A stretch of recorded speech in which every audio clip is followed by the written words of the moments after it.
What's going on, everybody? Ian Hartitz here from Fantasy Life. It is certainly a great day to be great, and it was a great day to record the following clip with Fantasy Life community lead Sam Wallace. Sam and I were getting after it in the Fantasy Life community Discord server, which you can find a link to right below in that description. And we invite you to join because we have a whole community of people that love fantasy football and just betting on things in general. Truly is a great American pastime. So definitely a Dynasty lean here, but yeah, if you want to join the live recordings, you can get in there and ask any questions that happen to be on your mind. So anyway, thank you guys again for tuning in and hope you enjoy Sam and I's discussion. And we're back.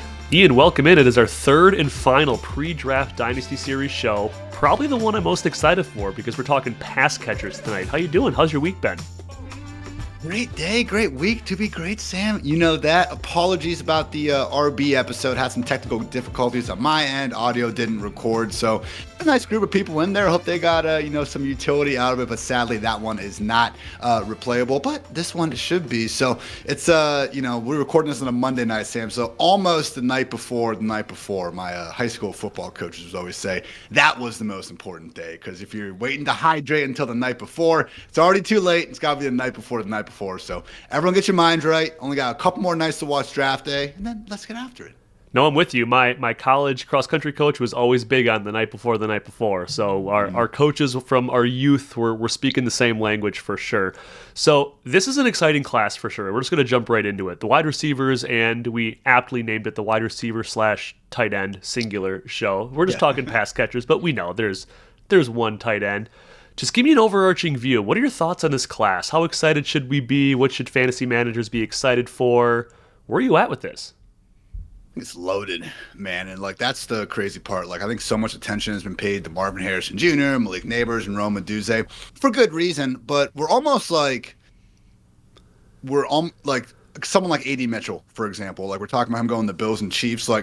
Some of the criticism for these guys is coming down to I don't think he's a first-round prospect, or Troy Franklin's not a first-round prospect. I'm not necessarily saying that, but that's where the arguments come from. If you take these guys and you're like, yeah, but they're going, let's say, middle of round 2 instead, I don't think anyone has a problem. So it really is 10 to 12 guys, I think, at the top that we could actually see be day 1 or day 2 selections, and accordingly work their way into a 3 wide receiver set sooner rather than later. So we have, at quarterbacks, there are certain players where you got to have a bit more context behind having that extra time in college, a little bit longer in the tooth already, but talent all over the place, Sam. And I think this could end up being, one of the first drafts, and maybe not one of the first, but a continuation of the drafts, and the idea that wide receivers coming out of college are just more pro-ready than ever. And I think it makes sense when you watch college football a little bit. I mean, just 20 years, even 10 years, man. The game is so different now. The passing is at such a higher level already. The coaches and the resources being poured into some of these blue blood programs. And guys are now able to transfer and go find their playing time, so we have more film and more on-field evidence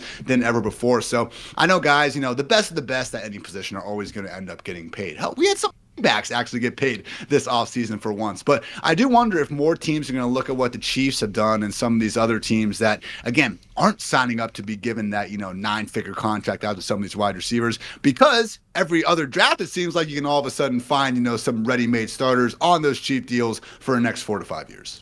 Yeah, and I haven't even been playing fantasy as long as you, and I even remember not that long ago when it was always, the coveted third-year breakout, and then it was suddenly, well, what about the year 2 breakout for these wide receivers? So on that note of these guys coming in more pro-ready, what do you think the big adjustment has been? Like you'd mentioned, just more resources into college football, more guys being able to go find their playing time. What do you think's, been the reason for that shift of these guys coming in, able to produce at the next level day 1?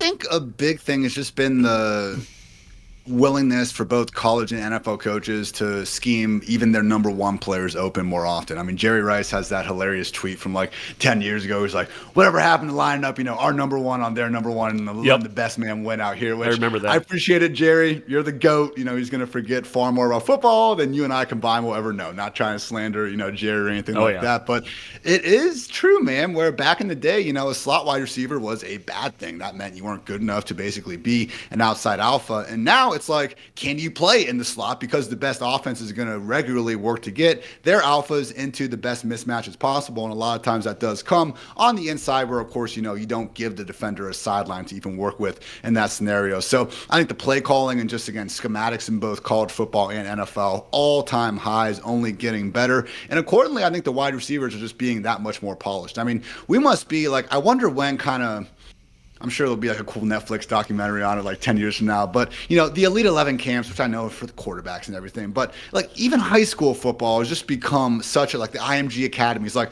high school has national championships, in football. And these guys are being recruited from the time they're like 11, 12 years old now. So I think it makes sense that, the best of the best are that much more polished. And we start seeing it with these 21-year-olds who, yes, possess the freaky physical tools that we're still measuring at the combine. But also, I mean, my God, like the route running that is on display from some of these guys is already so insane. I mean, just all the Ohio State wide receivers regularly finding the blind spot in their comebacks. I mean, LSU just one absolute stud after another. Bama's still doing their thing as well. I'm sure we'll talk to Jermaine Burton here in a little bit. So mix of factors, Sam, but more than anything, I just think it's really talented players taking the game more seriously than ever with better resources than ever. Yeah, I love it. I love it. So I do want to ask you this because it does seem like we have a clear-cut wide receiver one in this class. I have Dwayne's fantastic rookie supermodel pulled up here on the other side of the screen, and he has obviously Marvin Harrison as the wide receiver one. He is the bar now for the rookie model. He has a 100% model score, but Malik Nabers not that far behind, slotting in at 95%, which I believe is a shade below, like a percentage point below Jamar Chase. So arguably one of the best prospects on paper we've had come through in the last, I think, 6 or 7 years of data. How is Marvin Harrison Jr. a clear tier 1 wide receiver by himself, or what's the gap between, Harrison and these next couple of wideouts? I asked Dwayne about the model specifically because obviously draft capital is a major piece of it. And this is how close they are. If Malik Nabers goes 4 and Marvin Harrison goes 5, Nabers will overtake Marvin Harrison as the number 1 wide receiver in his model. So, yeah, man. And again, you don't have to take it from Dwayne or me. Like, we have the best minds. Adam Schefter, Dane Brugler, Daniel Jeremiah. Even if you don't want to say the best, you have something against them, fine. It's a free country. The most plugged-in minds in our industry are all saying the same thing. It's that, different teams prefer different wide receivers at the top. And I think that might even include Odunze at least ahead of Nabers on a few teams' boards. So again, all the smoke, is going to the Cardinals at number 4, but there's also some idea that they could be down to, maybe taking that package of picks from the Minnesota Vikings and working out the rest of it. So really, really interested to see, how the Giants, how the Bears, how, hey, Ben Solak, new mock draft, had the Jaguars popping into the top 8 to go ahead and get Nabers. So I do think there are, even with Odunze maybe being a 1B to the 1A tier that we have Marvin, Nabers with,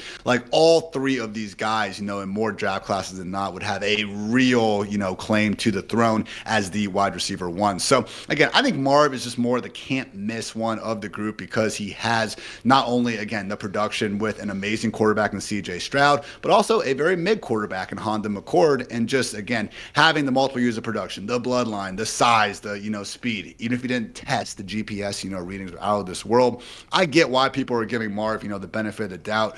But once you start watching a little bit of Malik Nabers, I do think Nabers, just the electric playmaking ability he has with the football in his hands, typically just that hot, nasty, badass speed, that Eleanor Roosevelt has always talked about. Like, I think Nabers, like his top skill, if we had to, kind of line these guys up like NFL Blitz back in the day and you just have your ratings, like Nabers' speed and just, again, playmaking with the ball is a 10 out of 10. And I'm not sure Marv is like actually any of his skills are as good as Nabers' best. So yeah, we have some more questions. Like, was he being used more in the slot because he couldn't handle the physicality outside? Is this a situation where Jaden Daniels was, leading the more from Nabers? I don't really think so on either accord. But again, man, so loaded at the top. And Odunze, to his credit, man, Matt Harmon's first ever all-green success rate on his awesome route trees, reception perception. So really, it's Marvin Harrison, Malik Nabers versus Odunze. Answer, probably just yes. And that's the point I wanted to get, because I've been fielding a number of questions in the Fantasy Life Discord here over the last few weeks, talking about this top trio of wide receivers as being, like you said, they're all yes. Just whatever one you end up with, you're probably going to be happy with, maybe the lean to Marvin Harrison being more of the can't miss guy. But some questions have come in of like, is it clear enough of a number 1 where it's not worth trading back? And that's where I had to pause and go, if you're in a situation where you have maybe the 101 in a 1 quarterback rookie draft and you're fine with whoever, and you can slide back a spot or 2 and pick up, future draft capital or another piece, I'm open to it. And I think it's hard sometimes because we get take lock with some of these names, and we've known about Marvin Harrison Jr. for a while. A lot of the Devy community has been in on him for, again, a long time, rightfully so. The last name obviously lends itself to piquing the interest of even the casual players a little bit more. But I've, been cautiously trotting out some advice of like, you know what? If you don't mind not getting Harrison, obviously if you want him, take your guy, have fun with it. Like you said, it's a free country, do what you want, draft your players and have a blast with it. But if you're looking to really accumulate the most value and you can slide back even one spot to grab Nabers instead, and if someone is convinced enough that the gap is large enough that they're willing to step up and pay for it, I think that leaves you as a dynasty manager in a great spot to slide back a spot or two within that larger tier of just elite players and see how the draft board falls to you from there. Percent agree, man. And again, it's not like their entire career it's been like Marvin Harrison in a completely other stratosphere, and now It's just us getting annoyed and like looking at these players for too long. Classic draft fatigue. At high school, we actually 247 Nabers actually 24/7 Sports. I always say 247. Nabers actually was had a higher consensus rank than Marvin Harrison Jr. Like Marv wasn't this like clear cut 5-star number 1 wide receiver coming out. He was obviously hyped, went to Ohio State for a good reason, but 4-star that was right there neck and neck with Nabers. What happens last year in college football? Biletnikoff Award, Marvin Harrison Jr. wins by 1 single vote. So again, like I don't blame people if you just haven't been grinding college football all year. We have very busy Sundays, got to be getting those DFS lineups done on Saturday. I get it, but man, like they're different players, and when you see them both just working out their craft, they're so damn good that it just feels weird to try to put another guy down. So I'm with you. I do think if you can get a just boatload of picks to move back a spot or two and settle, quote unquote, for Nabers, all in on that idea. So taking a look at our own Matthew Friedman's latest mock draft, I wasn't sure if he'd get another one in before the draft, but it's volume 7. He's got one more. He got one coming more on Thursday. He's got another one, volume 8? Okay. Dude, here he's a savage. I respect it, though. If I was a betting man, I would have thought 6 was his last one, and here he's going to get to 8, apparently. But so just based on this, for sake of conversation, because I know some of us were kicking around this mock draft in the Discord this morning when it officially went live, he has the top 3 wide receivers going off in succession. He has Harrison going at 4 to the Cardinals, Nabers going 5 to the Chargers, and Odunze going 6 to the Giants. Of those, what landing spot do you like the best, do you think? Knowing that they're going back to back to back, they're all getting top 6 draft capital. Do you lean Nabers going to the Chargers over Harrison to the Cardinals, or is that landing spot with Kyler Murray in that offense still too good for you? You don't want to follow Odunze with Daniel Jones, man? No, but intentionally left that one off. But yes, thank you for correcting me. Whoever the quarterback is under center for the New York Football Giants, shout out to Big Blue. Whoever it's going to be, I think I would still probably put him 3. Drew Lock, we believe, man. We do. Okay, there are 4 exceptional landing spots where we have rarely number 1 wide receiver openings, also franchise incredible quarterbacks under center. Yes, I do include Kyler in that. Also, obviously, the Los Angeles Chargers with Justin Herbert, and down at the bottom of the first round, the Buffalo Bills and Kansas City Chiefs. There we go. I'm sure we'll talk about, again, some of those options for, those wide receiver needy teams next. But I do think it's the Cardinals here because just the pass rates that we've seen Jim Harbaugh deploy, both in college and at the NFL level, we're not expecting, the Chargers to be anything other than one of the NFL's most run-heavy offenses. So does that make a lot of sense when you have Justin Herbert under center?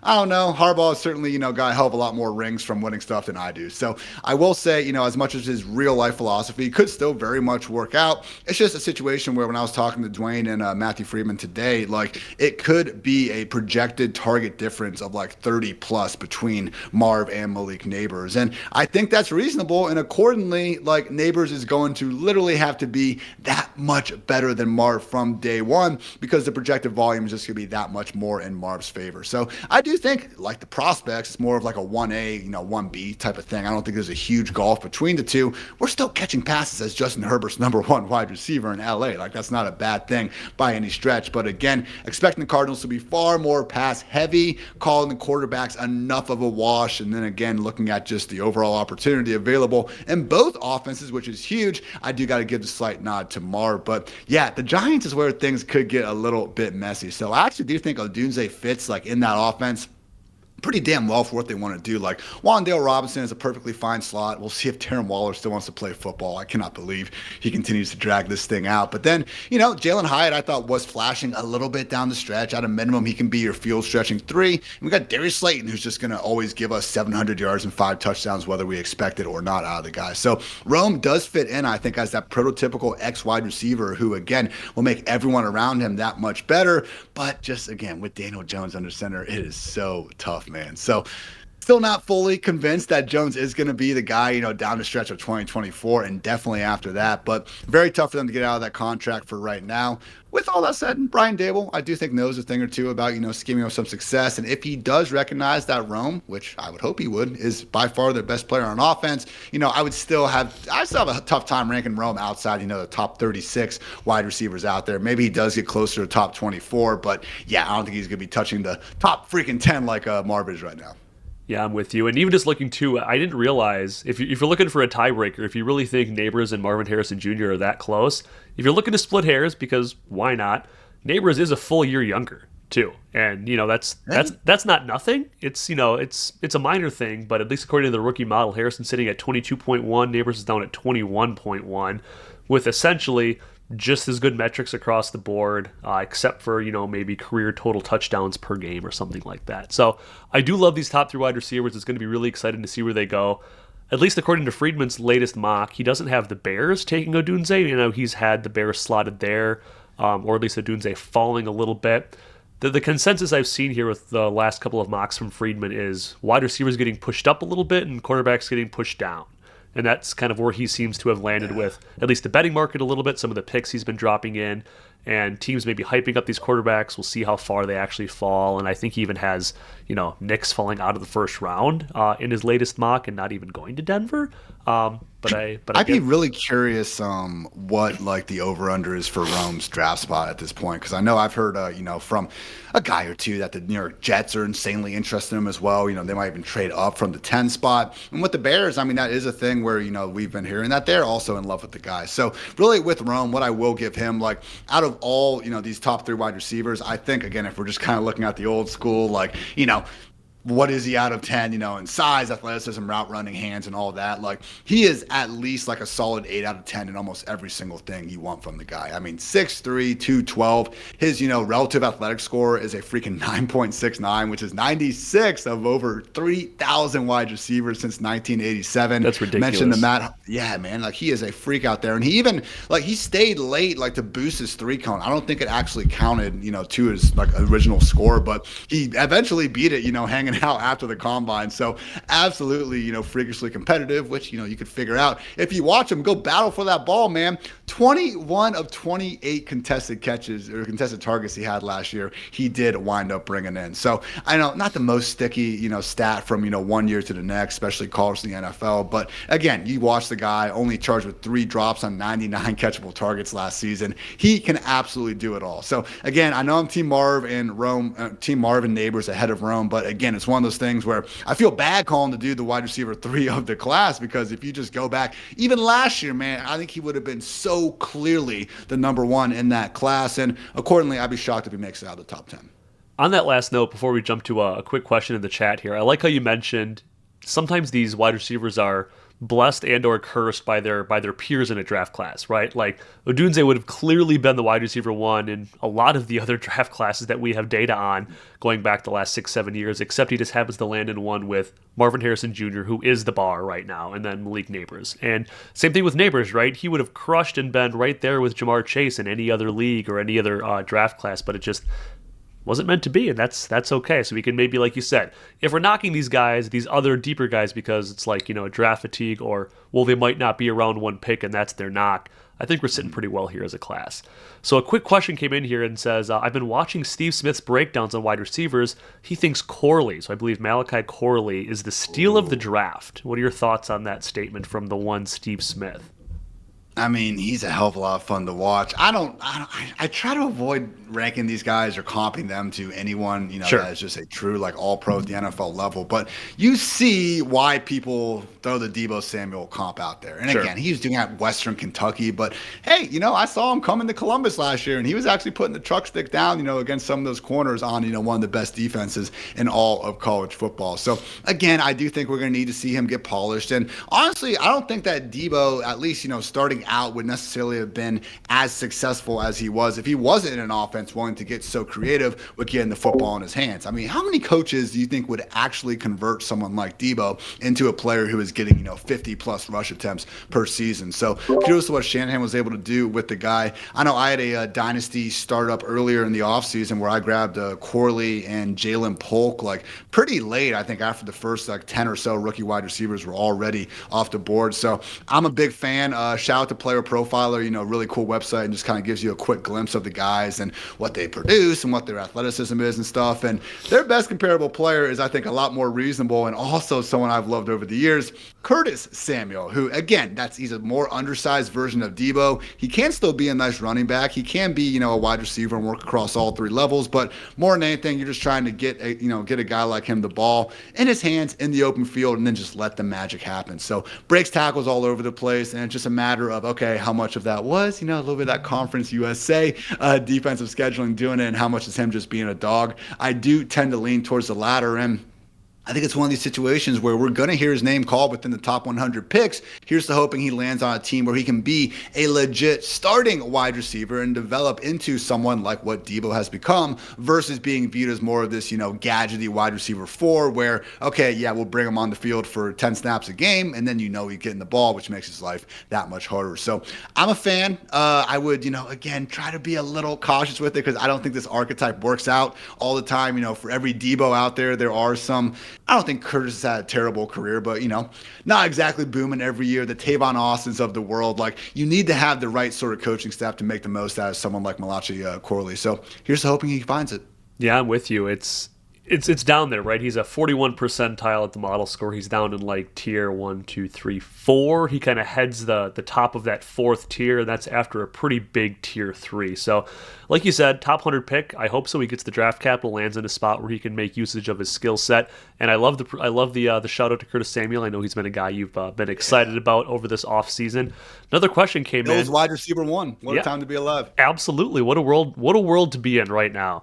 Another question comes in about some older wide receivers, just kind of an overarching theme here. How much are you worried about these 23-year-old breakout guys? Do those types of profiles concern you? I mean, we do like to go younger, right? For sure. We like to see these wide receivers produce at a high level earlier in their collegiate career.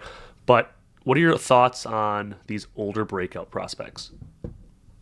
Definitely a good tiebreaker, but I just think the COVID year and the transfer portal and stuff is going to end up making this a little bit less relevant than it was in the past, because just it makes sense for guys now to potentially hang out for that extra year to go get a bigger opportunity elsewhere. And, for other players, it just becomes a situation like Odunze. Okay, yeah, he stayed an extra year more than he had to, won to win a national championship, almost did. Or do we really need to completely hold that against him as a prospect? So I know Rome, isn't even he's just a little bit over 22. So he's not even, fitting into the 23, 24-year-old prospects. But I would say more than anything, it becomes a bigger problem for, guys who just were doing absolutely nothing before. And obviously Xavier Leggett, who I believe was listed in it, and Ricky Pearsall. Yeah, that's a little bit concerning for me, man, especially Leggett. As much as, we can look at the profile, and I think Dane Brugler even said there are some shades of DK Metcalf there. So not saying he can't work out, but man, you just look at, the rip, shout out to Dwayne, it's one of the biggest things in his model, just career adjusted receiving yards per team pass attempt. This helps reward guys like Marvin Harrison Jr. and Odunze, Malik Nabers, who were able to produce early and often in their career versus the guys who just had the 1 year boom down at the end. So yeah, when you're 23 years old playing a bunch of 18-year-olds, things are quite a bit easier out there. Nice tiebreaker. Again, I think context matters with each and every guy. It'd be really great if we just had, that 23-year-old line and all of a sudden every single person above it's going to bust. So again, not completely ruling it out. And I think a lot of times, again, what we need to be careful careful about is like, has this already been baked into their draft capital? Because we don't want to be, double counting things on them. So again, piece of the puzzle. I would say I weighted a little bit less these days than some others. I think your point about the COVID year is worthwhile, though. And you mentioned the context always matters for sure. Every situation is different. But I think we kind of lost sight of how that year really shifted things for players who were like, look, I'm just going to stick around. Like, I might as well. If I have the eligibility left, I have a year left that I can use. I'd be curious, when we get another 5 or 10 years down the road and we have more data on it to really look back and be like, was there a noticeable blip in the chart of, hey, here's where prospects were suddenly a little bit older, or we just noticed that? Is there going to be that shift? That would be fun to look at and say, hey, it's kind of good to look at these the contextualization of some of these prospects and see, really how they all fit into each other. Yeah, so again, this every situation matters. Like some guys, like A.D. Mitchell, he left in 3 years, but he literally transferred from Georgia to Texas just to be closer to his daughter. Like there's a reason for everything that goes into this, and that's why again, when we try to have that one criteria, going across all these different players and situations and schools, man, it just gets tough. Even Roman Wilson, over 23 years old, like the entire Michigan team pretty much just wanted to re-rack this last year to win a natty, and damn it, Sam, they got it done. So good for them, I guess. I know. I'm a fellow Big Ten guy with you over here in Wisconsin, so I don't like either of you guys, but I can at least appreciate the Big Ten, finally bringing one home after it's been a little while. I don't want to totally gloss over this fourth wide receiver because we have like our top trio in like the tier 1. Brian Thomas Jr. sitting alone in tier 2 according to the rookie model, coming in at a 70% score. What are your thoughts on him landing dependent wise? How do you like him as a prospect? Because he is kind of sitting there in that island of he's not going to be in that top group for sure, but he certainly seems better than the next big chunk beneath him. I got 5 comps for him. Skinny DK Metcalf. Okay. Gen Z Braylon Edwards. upper middle class man's DJ Chark. A little bit of LSU helmet scouting going on there. Yep. Martavis Bryant, and I mean that in the nicest way possible. Like thanks for that last part. Okay. Yep. And like Christian Watson with functioning hamstrings, man. This is a size, speed. Oh, the Watson shout out. I love it. Who is going to demand attention from opposing secondaries, and you're going to need that safety over the top, and you're going to see him win in the red zone, even if he doesn't develop into, the absolute apex of his, potential. Because when you have someone that's freaking, 6'3", 210, and you can run a 4.33 40-yard dash, like, what's far off from like Megatron tools? Now, I'm not comping the guy to Megatron, but I'm just saying when you are that big and that fast, like it's hard for you to fail that much. I think it was Bill Parcells back in the day was like, there's a spot in the NFL for the little guy, but it's always going to be behind, after the big guy. Like there's a reason why we measure, these heights and weights and the speeds and stuff. Guess what? Really freaking great athletes, a lot of times, not always, but a lot of times do wind up, in fact, also being really great football players. So in Thomas's case, he has a bit more of the one-year wonder, but when he still hasn't turned 22 years old yet, and you're talking about a guy at a wide receiver factory like LSU, obviously not playing behind, Jags out there, certainly someone that, again, we can give a bit more benefit of the doubt. But man, NCAA high 17 receiving touchdowns last year. He had the second highest passer rating when targeted in the entire country, and it's just really fun to watch him go, man. Like this LSU offense, just so routinely number 1 scoring offense in the NCAA last year, but they put Malik Nabers in the slot on one side and Brian Thomas Jr. on the other, and pretty much unless the defense did do their job and had safeties deep on either side, it was Jaden Daniels going deep to one of these dudes that no one could pretty much stay in front of in the entire country. So yes, a lot of people have used that almost as a criticism for all 3 of the guys, like, oh, just a bunch of slot fades and, can they do more? And it's like, well, when it kept working as well as it did, man, it was tough to be overly critical of it. So I'm a big fan of Brian Thomas Jr. I know today there's a report coming out. I think Dane Brugler was saying the Steelers are absolutely in love with the guy. The Colts, I think, could be in play. They're at 14 or whatever they're at, in the middle of the first. I don't really think he makes it all the way to 28 in Buffalo, although that would be a great spot. I mean, that's what I was going to ask. Looking at a guy,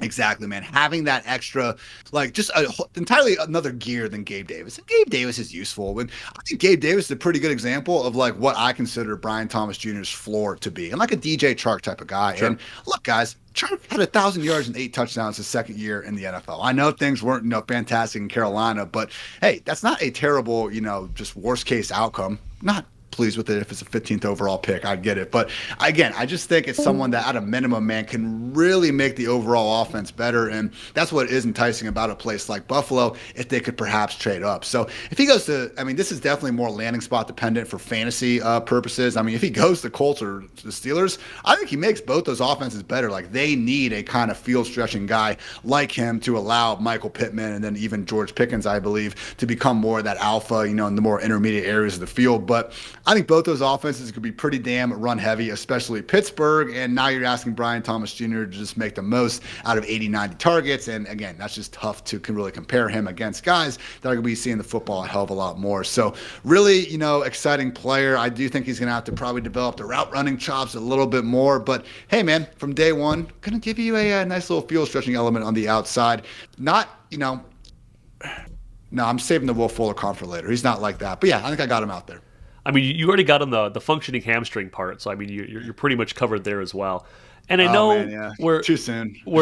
we're beyond just simply box score scouting, right? Like, we have way too many useful pieces of information and data points that we know correlate way better. But man, it is so fun just being like, man, Brian Thomas, 68 for 1177 and 17 touchdowns, dude. Like you said, ran a four catches. That's crazy. Ran a 4.33 40 at, like you said, 6'3", 210. Like, that's just awesome. Like, you could just stop right there. Flip on the tape. I don't need to see anything else. Put him with Josh Allen. Like you said, I don't think he falls to 28. I'm a little bit surprised that he fell that far, because he does seem to kind of have, again, landing spot dependent, maybe as much upside as like an Odunze if he lands with the Giants and, Franklin goes to the Bills or to another pass happy team. Like you said, 4 elite landing spots in this first round with established, franchise quarterbacks with clear need for someone to step in. And I kind of love that Franklin's hovering in there right now as like that wide receiver 4. But like we've talked about, his draft capital to production ratio could be just as good as any of those top guys in year one if he lands in that right spot. Absolutely. And I'm not sure if you meant to say Franklin in there, but that's who I was actually thinking more with the Will Fuller idea. So, no, Brian I mean, Thomas. Troy Franklin. Was thinking, yeah, I know, but it's okay. We'll transition right there, because Troy Franklin is someone that I have seen others have as the wide receiver 4. And, you look at it, man, over these past 2 years, he actually is the number 1 wide receiver in passer rating when targeted. So good things were happening. And, when you actually watch him play, like, he has that smoothness factor as, maybe like a middle class man's Chris Olave. And you better when you are his size. I don't quite agree with the full-on, Devontae Smith comp that a lot of people have been throwing out with. I don't think Franklin is that good, but you do see it where he doesn't have the same size as Brian Thomas Jr., so you're not going to be getting the same level of red zone threat, but he can be, a crafty route runner with his release. Like, there's a little bit, every now and then you see almost like the Stevie Johnson, like super slow plays, going out there and just still managing to make things happen. So he can take the top off the secondary and everything. And, shout out Real Analytics. Only Xavier Worthy actually had a higher on-field mile per hour speed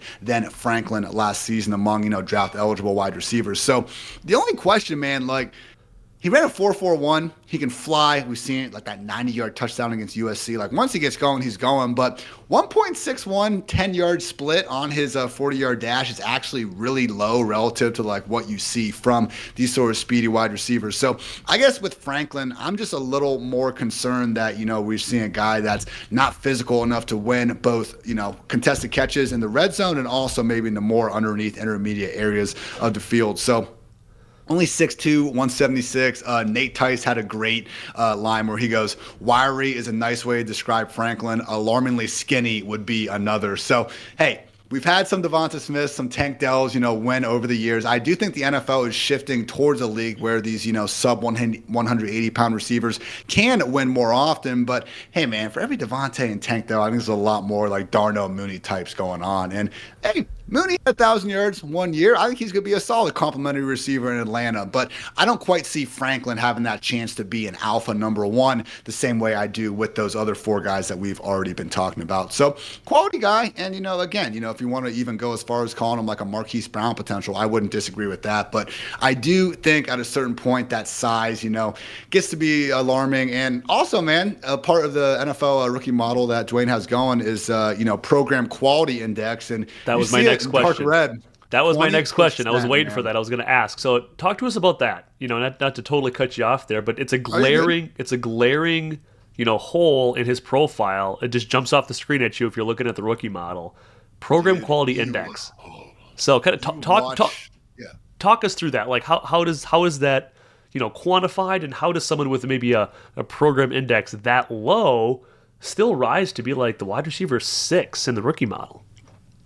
It's how good everything else is. Again, Sure. he's not a one-year wonder. He's able to, again, be a speedy threat. And just really the on-field production is the reason why he's as high as he is. So, hey, guess what? Just because there were 10 to 15 other bad wide receivers that got drafted out of Oregon in the last 20 years doesn't necessarily imply that Franklin's going to be the next guy. A little correlation, not implying causation. I'm not trying to take your high school teacher job, Sam, but I learned a thing or two back in the day. But, man, here is the list of wide receivers that Oregon has set in the NFL since 2000. Anthony Thomas, who I'm sorry, I know he did some bad things to your Badgers in that Rose Bowl, but he was really fun to watch.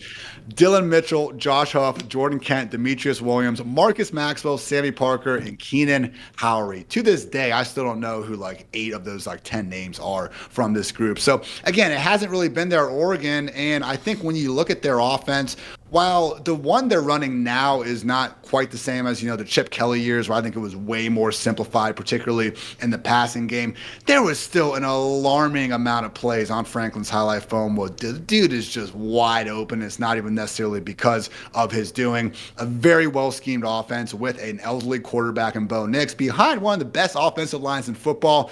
This was up there as the single most kind of just most friendly pass game offensive environment in all of college football last season. So again, life was really easy for Franklin. I don't think it's going to be the same at the next level. I think he's an undersized field stretching talent who will contribute, but I really would be surprised, man, if we see him knocking on that top 24 door anytime soon. Man, I'm just still thinking about that Rose Bowl game now. The Badgers could not guard the edge that game. They could not seal the edge. There were so many long plays. The Ducks ran up the score so fast, but that's all right. We're back. Speaking of guys that are fast, though, you mentioned Xavier Worthy is an interesting piece because we've seen fast guys come through these classes before, and some guys love it. Some guys love the 40-yard dash. Some analysts really latch onto that. Some fantasy managers just really want to see it. We do have Worthy sandwiched right between Brian Thomas and Troy Franklin in the rookie model. What are his prospects like, aside from just the guy who can fly? He does more than just fly, man. He's actually, if I had to pick an undersized, speedy receiver, I'd take Worthy over Franklin, I think 10 times out of 10. So I don't want to quite go all the way to the D-Jacks, level of things, because Worthy's, deep ball metrics were just really not, up to par last year. But then again, you start watching those Texas games, and it's the same story with Worthy and A.D. Mitchell that, neither of these guys could really get all that many, catchable targets deep downfield. Quinn Ewers just, not quite being there. So the one the comp that I kind of fell into the most is I think this could be who we wanted KJ Hamler to be. And I mean that, sure, as a big time compliment, just an absolute speedy, just field stretcher, but also someone that you can throw a screen to and they can hold up and they can also make guys miss. I mean, again, my issue with Franklin was just more that okay, he's not as quick as he is fast sometimes when he gets going. Worthy can do it all. I mean, you pull up, he was a freshman, I think, first play, Oklahoma versus Texas, just takes, a casual screen 70 yards to the house. So again, he can run past you, but he can also just be an absolute lethal threat in the screen game.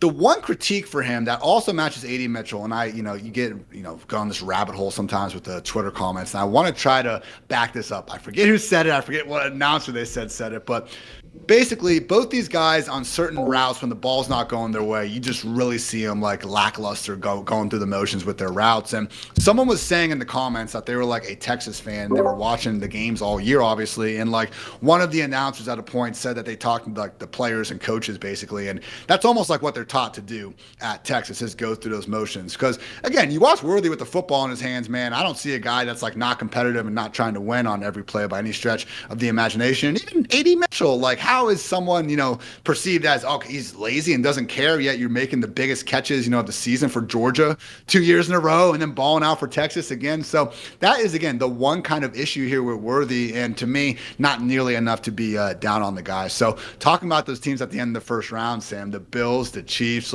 this is the guy where, again, I don't think Brian Thomas is going to be there. I haven't, sat down and meticulously ranked these guys in a little bit since I've, done a lot more work and written the profiles. I'm going to do that here in the next 2 days. But for me, man, You want to put Worthy wide receiver 5 right there behind Brian Thomas Jr. I'm not going to disagree.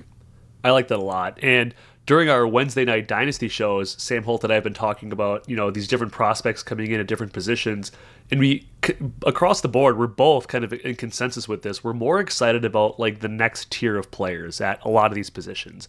You can only talk about Caleb Williams so many times. Like we're more interested to see, where does Drake May end up? Where does JJ McCarthy go? Those types of things. And same thing with the wide receivers. Not that we don't want to see where Marvin Harrison, Nabers, and Odunze end up, but like you said, it's the Franklins, it's the Brian Thomas, it's Xavier Worthy, it's A.D. Mitchell. Yep. It's where do these guys go? And a lot of the teams obviously that pick early are bad teams. So yes, these guys could obviously play well on bad teams, but when you get a team like Buffalo or Kansas City or Jacksonville, somebody like that, a team that can fill a wide receiver need with a strong, maybe tier 2 prospect, but their landing spot is exquisite. What can those guys do in those elite situations? Those are the guys that get me more excited on, rookie draft day and on NFL draft day to see where these guys end up. And hey, there's going to be the A.J. Browns of the world who's like, oh, he's in Tennessee. Oh, Corey Davis is ahead of him on the depth chart. Who's throwing the ball? Ryan Tannehill. Oh, yeah, it doesn't matter because he's A.J. freaking Brown. So, Again, don't want to be a complete slave to the landing spot here, but it certainly helps, man. Like, again, I don't think it takes a rocket scientist to figure out that, again, playing with great quarterbacks that just so happen to be in offenses that don't have number 1 wide receivers right now. I do think this could be, again, a bit of a breakthrough in terms of, what we're seeing from these highly drafted wide receivers. So I know we have Puka last year, and people were saying, "Oh, who's going to be this year's Puka? Who's going to be this next decade's Puka?" Because that's the real question we should be asking there. But I will just caution a little bit where I was looking at the because Marvin Harrison Jr. right now, wide receiver 9 in underdog ADP. That's how freaking expensive the man's going to be. So I look back at all the top 10 drafted wide receivers since 2010, and only Jamar Chase with his wide receiver 5 finish actually managed to crack the top 10. So Julio was wide receiver 12, Mike Evans wide receiver 13. AJ Green was wide receiver 16. Still plenty of guys putting up big time numbers, but just realize, especially with Marv, man, and maybe some of these other guys, depending on how they rise up, that ADP gets a little too high, bro. They can still have a perfectly fine rookie season, but all of a sudden in fantasy land, tougher and tougher to, swallow that cost. It's so true with the cost, right? Like these guys can have great rookie seasons by a lot of metrics, and we're still left wanting more. So I think we need to ease up sometimes the expectations because we talk ourselves into these guys so much, and it comes back to get us. I do want to ask you though. So we have a pretty big tier here, according to the rookie model. Let's see, 1, 2, 3, 4, 5, 6, 7, 8 wide receivers are all kind of in this big tier. We've talked about Worthy and Franklin and A.D. Mitchell a little bit as kind of these top guys. Walk me through these next couple and win whatever order you would like. How do you view this kind of the second half of this tier of Ladd McConkey, Keon Coleman, Jermaine Burton, and Roman Wilson, even down to Ricky Pearsall, all kind of fill out this fourth big tier of guys that'll probably go day 2? What are your thoughts here as they compare to like a Worthy or a Franklin or an A.D. Mitchell?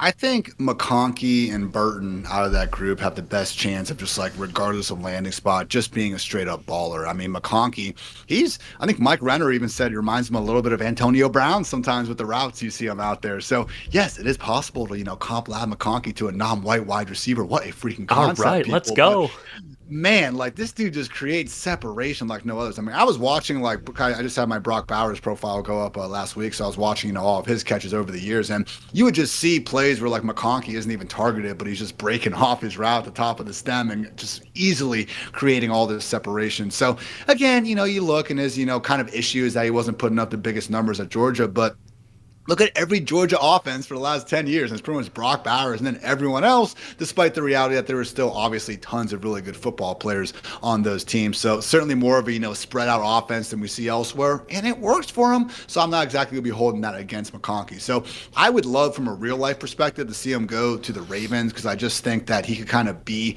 that separator on the outside that they really were hoping OBJ could be more of last year. Tried to pay him $18 million to go ahead and figure that out. So I think from a real life spot and just kind of where he could potentially go in the draft, they could make a lot of sense. The Panthers, hey, you got Deontay Johnson. Apparently Xavier Leggett is saying if he's available at 33, the Panthers have promised him that he's going to be the man there.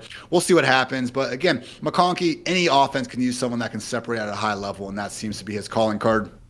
Jermaine Burton is where it gets interesting. So he is someone that could potentially fall and be more of a day 3 pick because of these, quote unquote, off the field issues. After, Alabama got upset, facing Tennessee, all the fans rushed the field, and there was video of him seemingly slapping a female on, who knows what happened. No excuses, never ever. I think that is the problem. And to be fair, Nick Saban, Bama didn't suspend him. I don't know.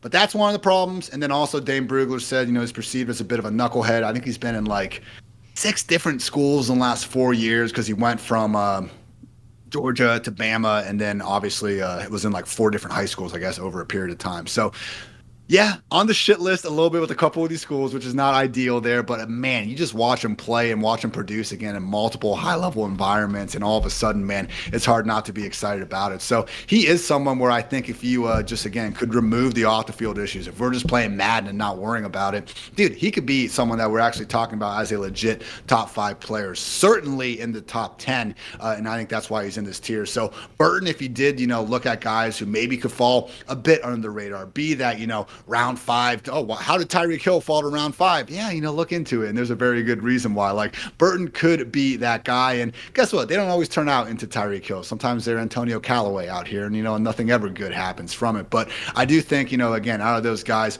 Burton and McConkey, based on what we've seen on the field, I'm biased a little bit more, I guess, to the guys that are just running those crisp routes and separating. But honestly, I think projecting that to the next level is a lot better than some of the, highlight reel contested catches of a Keon Coleman or guys like Roman Wilson and Ricky Pearsall getting so much more of their production, just on the crossers and the slot and making things happen after the catch. So not saying they can't work out in the right place. I mean, Pearsall, if he could go like the Bengals or something like that where they need a slot receiver, at least as long as Boyd remains a free agent. How's that bidding war going with the bidding war going with Tyler Boyd? Haven't heard about that in a while, Sam. But again, Pearsall, Roman Wilson, not saying they can't win a little bit on the outside or make some plays in a better offense, but Burton and, again, McConkey, drop them into any offense in the league. I think they're putting up some good numbers.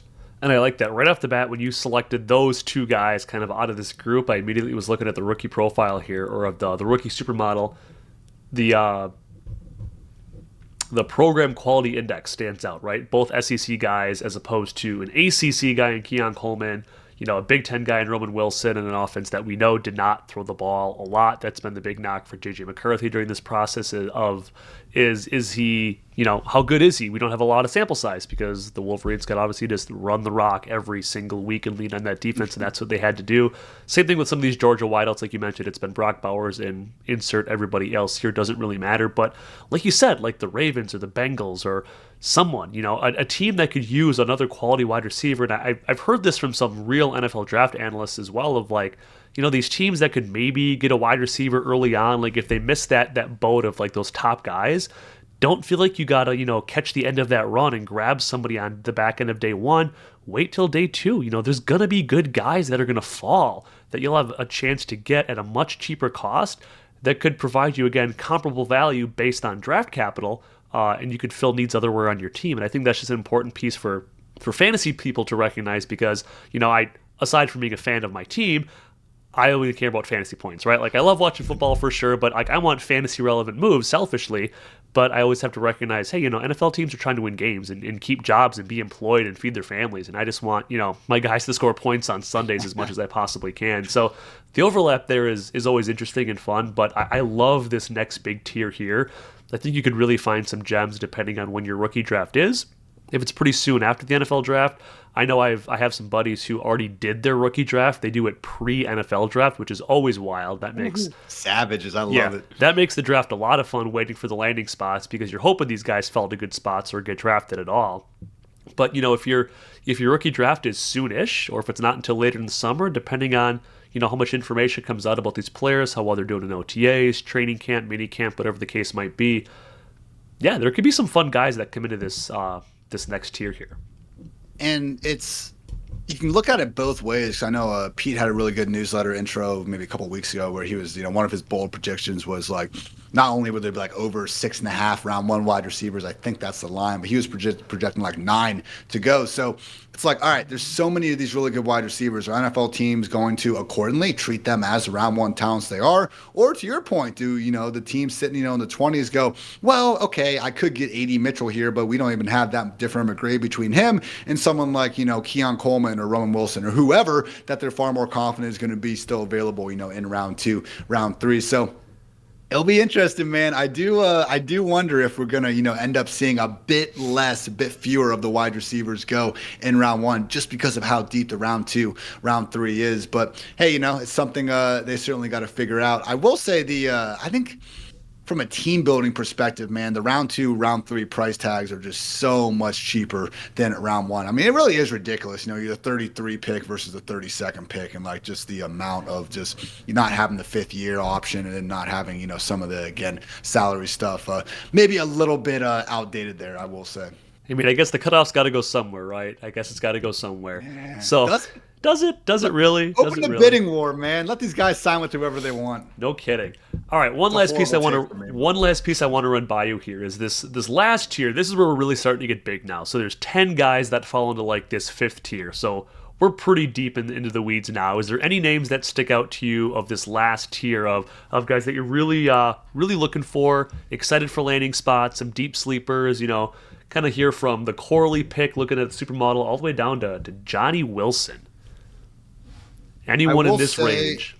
Yeah, I mean, Johnny Wilson's interesting. I have no idea how people kind of get the tight end thing with him. But Xavier Leggett, it's one of those things where, again, I see the cause for concern when you had 4 years in college and you didn't do like anything. Like, I think his biggest year was like 186 yards. It was 167 yards was his previous high.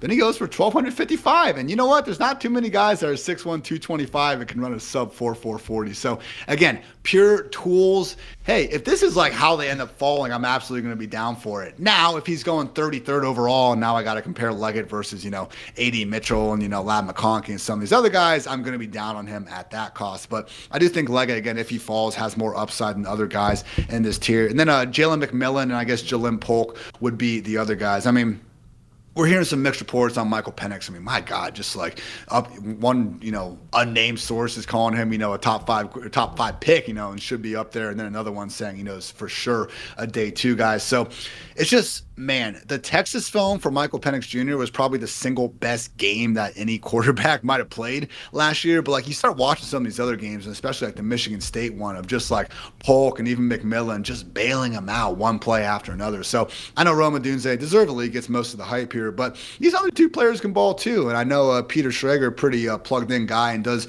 great work. And, he had Polk actually sliding into the Chiefs at the end of round 1 as someone that he say just hearing more and more love from these scouts and such. So Polk is getting that Robert Woods, Bobby Tree comp. So it'd be pretty fun to see him, become that next guy for the Rams as well. With all due respect to DeMarcus Robinson, they probably could use an upgrade as a wide receiver 3. And then with McMillan, I do think he's maybe a bit closer to Roman Wilson and Ricky Pearsall than he's getting credit for. So again, maybe, with McMillan, he's someone that needs to hopefully find that pure slot role in an offense with a good quarterback and everything. Well, we love that for all of our wide receivers. So certainly guys that are a bit more landing spot dependent, but, I am higher on those guys. And I would say Devontae Walker, Brendan Rice, even guys like Jacob Cohen, Johnny Wilson. I would take the Washington products and also Leggett. And again, I just keep hearing you saying, and I'm looking at this, these quality programs, even wide receivers that might fall a little bit, they come from quality programs. And whereas it sticks out as a negative for Troy Franklin higher in the rookie model, you start to get down, you got guys like Polk, you got guys like, McMillan, that good quality program index sticks out as a positive. And that really kind of sets them apart of, hey, here's what they were able to do, maybe not the raw production, but against better competition and a better program and a better situation. I think those are really good tiebreakers. So again, I know there's a ton of information in the rookie model that the average fantasy manager might ever care to consume. I think they absolutely should because it's phenomenal. But if it could be a little bit overwhelming to read through this and you're looking for, some gems later on, look for these guys that produced, decent numbers at good programs versus guys that just stomped on nobody university because they were the only guy there who had a chance to, do something. But I love it. This class is deep. It's going to be a good time. Anything else you want to leave the people with before we start moving out of here? bit of Brock Bowers, I think. You know, we talk about our the one tight tight end. end. The one tight end. You know, there could be some other guys. Shout out Cade Stover, Ohio State's finest. I know Texas got another guy coming out as well. So Sanders. But man, just with Bowers. So I will say, man, so good. He's so good, obviously. But like the whole first, we do need these tight ends to land in the right offense. And that's the only concerning part with it. Like when you see Bowers already being this top 10 tight end in redraft purposes for this year, there's no doubt he's tight end 1 in Dynasty. And, you know, even in your super flex drafts, like it'd be, okay, if you want to include McCarthy, fine. Top 4 QBs, top 3 wide receivers, and then it's Bowers. Like he is a consensus top 8. I'd even say top 7 pick in super flex. You know, absolutely. Here are the top 5 seasons from a rookie tight end over the past decade, though. Sam Laporta last year, tight end 3. That's awesome. Evan Ingram, tight end 4. Okay, that was sweet. OBJ actually, you know, broke his leg 4 games into that year. Still had Eli. Things worked out. After that, Kyle Pitts, tight end 11. Pat Fryermuth, tight end 16. And Dalton Kincaid got a tight end 14 finish in there.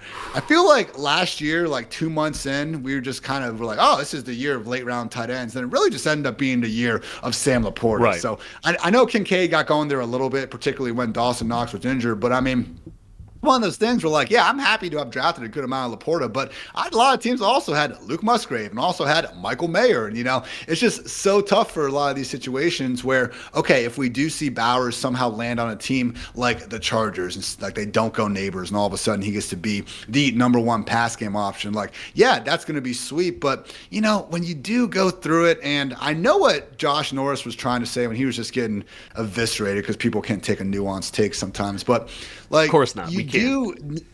You do need to see, to be an elite tight end turned slot receiver, this ridiculous athleticism. And of course, Bowers is really freaking athletic. But the question is, like, can he consistently win against these safeties who, guess what, are also pretty freaking good athletes? And I don't know, man. The Kittle comp makes sense because he is such a beast in terms of yak and what he can do and everything. But I'm just not completely ready to go ahead and, you know, go out and say Bowers is going to be this day 1 top 10 tight end. It's one of the positions where when you look at the age, you look at the years of experience, like it takes these guys multiple years to get going. And it just, I don't think it'd be, hey, guess what? If he goes on to have a Kittle-esque career and just takes 3 or 4 years to kind of blossom into that, that's still a hell of a draft pick and everything's going to be great. But like when you watch him and everything, so many of his highlights are just yak worthy, man. And yeah, guess what? He wins it better than pretty much anyone else. Like him and David Njoku have like the best college seasons pretty much ever in terms of what they're doing. Yak wise, he was able to do it against the SEC as well. So again, it feels like it's the same thing with Marvin Harrison Jr., like trying to poke a hole into his yak. Like it feels ridiculous saying almost anything bad, but when the freaking expectations for both these guys are literally the 9th best player in the NFL at their position, it's at least a little concerning enough for me where I think that, again, there's probably 3 to 5 teams where I think he can beat that in year 1. A lot of other teams, man, where if he goes there and teams just say, hey, you know, he'll be kind of this 60% route rate, you know, glorified slot wide receiver for us, I think it could be a little bit harder, at least in the year 2024. So Dynasty, I have nothing bad to say about the dude. But this year, I would caution, again, just a little bit of hesitancy because, yeah, there's been a ton of great tight ends that simply can't exactly, you know, put up those bonkers numbers out of the gate. Which brings me to a great point with Bowers. What is this dude coming out as a tight end for, Sam? Say you're a wide receiver. Why? What is it going to take for a tight end to try this? Like, we've had Mike Gesicki and Jimmy Graham do it in the NFL after playing 4 or 5 years, and they get told no.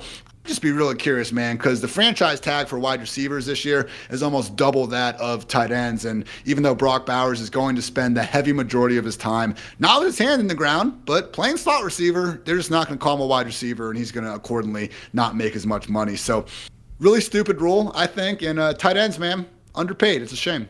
Yeah, parents, raise your kids to be wide receivers, not tight ends. That's the takeaway here. And with Bowers, though, I'm grateful to hear you say, you know, temper expectations year 1, because that's where I've kind of landed as well. I think Laporta's success last year is, you know, fresh in everyone's mind, and we're like, all right, like tight ends are back, we can do this. Pitts is going to be great this year. He's finally got, an adequate quarterback, all of these things, and Bowers is the next best piece, the Kittle comp, whatever.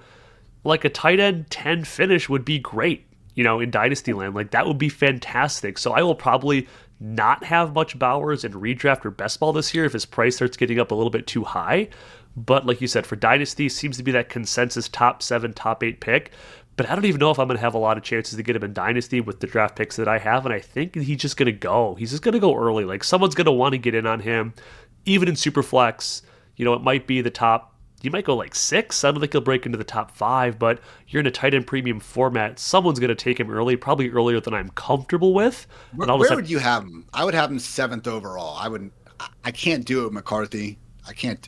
God, if he goes to the Vikings. And that's the thing, right? Like, that's the kicker. So, like, I'm probably at that 7 spot as well. Yeah. That's probably where I would land with him. But I think you bring up a good point of, right, it's the tight end position. It does take time. We know that, Laportas are the exception versus the norm. There was context to, Evan Ingram having a successful rookie season that he did. And then even he kind of came back down to earth before becoming a little bit more fantasy relevant here as of late. But it's exciting. I'm looking forward to Bowers, landing on whatever team he does, and I hope they actually give him more than like that, courtesy 60% route percentage or snap share, whatever it might look like. We'll see, like, right? What if Denver, bro? Like, okay, on the one hand, maybe the target projection is looking pretty nice. On the other hand, we're catching passes from Zach Wilson, maybe? Like, that's maybe a real thing? Right. Yeah, because if they take Bowers, they're probably, they're not going to get a quarterback in round 1. I get it. If he goes to the freaking Jets, that's a full-time role. You got Aaron Rodgers. Right. That's sick. The Chargers, same thing. Like, yep. There are some options, but man, like, even Tennessee, I've heard that float around a little bit. I'm not worried about Chigakonkwo, but he could just realistically be the number 3 behind Hopkins and Ridley with mediocre quarterback play from Will Levis. This isn't anything against Bowers, but again, I do think tight ends, more so relative than wide receivers, are a bit more of a product of their offense at times. We just don't, again, see, I think, the same takeover ability from most mortals. And hey, maybe Bowers is just going to go ahead and be this, Super Saiyan level player, but it is not going to matter. Don't want to rule that out. I wouldn't rule that out, in a 3-year time frame, but in the next 12 months, meh. Yeah, we'll see. Well, thank you for catching me. I almost forgot to chat about our one tight end, Brock Bowers. We'll see what other tight ends get drafted, but Ian, thank you so much again for letting me carve out 3 nights of your time over the last week and a half for our pre-draft Dynasty series. Let us know. Sam. What are your thoughts? What are your plans for draft night, Ian? What are you doing? What are you doing this Thursday night? Live stream, baby. There Fantasy Life. You can find us. We'll be all on YouTube and that. But yeah, me, Kendall, Dwayne, and Friedman chopping it up. We'll have a recap pod out shortly after that if you guys aren't able to make it live. But yeah, man, just, hey, if you guys want to hang out with us for 4 hours, that would be fantastic. Let's go. Love it. But hey, you guys know how it goes with these drafts. There's some really freaking fantasy relevant moves. And then guess what? There's some lulls where linemen and defensive players are getting picked. So that's all fun. I'm being a bit of a dick here, but yeah, seriously, come check us out. Again, just going to be giving you that immediate, impact, and we'll have a tracker and everything too. But really, man, like, if you want to think about some portions of the year where you can actually, have a nice advantage over the market and you're ready to draft, it is right after the NFL draft, because it takes a while for those underdog ADPs and whatever other site you're on to adjust. And there are going to be some huge winners and losers, particularly with some of the running backs day 2, day 3, that I think we'll be able to, again, get some nice values on. So check us out Thursday. But yeah, thank you again, Sam. We'll be doing this more often, I'm sure. Absolutely, my friend. Well, thanks again, everyone, for tuning in. We'll catch you guys later. We'll see you Thursday.